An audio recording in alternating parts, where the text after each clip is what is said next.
போய் ஷவர்மா சாப்பிடலாமா? ஆக்சுவலி 3 நாளா எங்களுக்கு ஈவெண்ட் சாப்பிடவே இல்லை மதியம். இப்பதான் போய் ஏதாவது சாப்பிடலான்னு போயிட்டு இருக்கோம். நானும் இந்த ஜிகர்தண்டா வீடியோ போலான்னு பாக்குறேன். இந்த ஜிகர்தண்டாவுக்கு ஒரு விடுவு காலம் வர மாட்டேங்குது. மாமா கிட்ட இருந்த கடையெல்லாம் எடுத்துட்டாங்க. காணவில்லை. வேலை பார்த்து பேசி நல்லா இருக்கு. முராரி லைட்டிங்ல நல்லா இருக்கு. நிரம்பி வலிகிறது.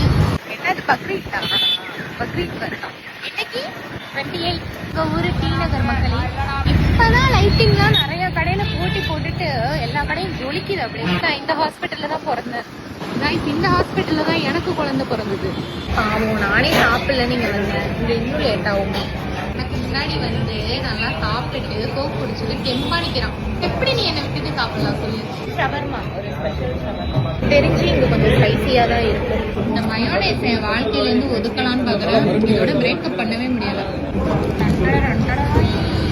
ஸ்பைசியா இருக்கு ஷவர்மா. ஃபுட் பிளாகுக்கு வரலடா, சாப்பிட வந்தோம்டா. எல்லாத்தையும் வீடியோ எடுத்துட்டு இருக்கோம். லேட்டா சாப்பிட்டதுனால அவ்வளவா சாப்பிட முடியல. ஆனாலும் அவ்வளவு சாப்பிட்டோம். நாங்க கிளம்புறோம். பொழுதோட கோழி பூர வேலை முன்னாடிலாம் எக்ஸிபிஷன் போகவே ஒரு ஆசையா இருக்கும். திரும்பினாலும் நம்ம இந்த மகாமுக குளத்துல தான் வந்து நிற்போம். காஃபி குடிக்காம இருக்க முடியல கைஸ். சூடான சுவையான காஃபி. வணக்கம். இந்த காஃபி என்ன கடைன்னு கெஸ் பண்ணுங்க பார்ப்போம். இந்த கட்டைன் வச்சு கெஸ் பண்ணணும். அழகா நின்று சாப்பிட்டுட்டு இருக்கு. இப்படிதான் என் ஸ்டோரேஜ் ஃபுல்லா ஆகுதுன்னு நினைக்கிறேன். அவ்வளவுதான் மக்களே, நாங்க வீட்டுக்கு கிளம்பிட்டோம். நெக்ஸ்ட் வீடியோல பார்ப்போம். மறக்காம ஃபாலோ பண்ணிக்கோங்க. டாடா.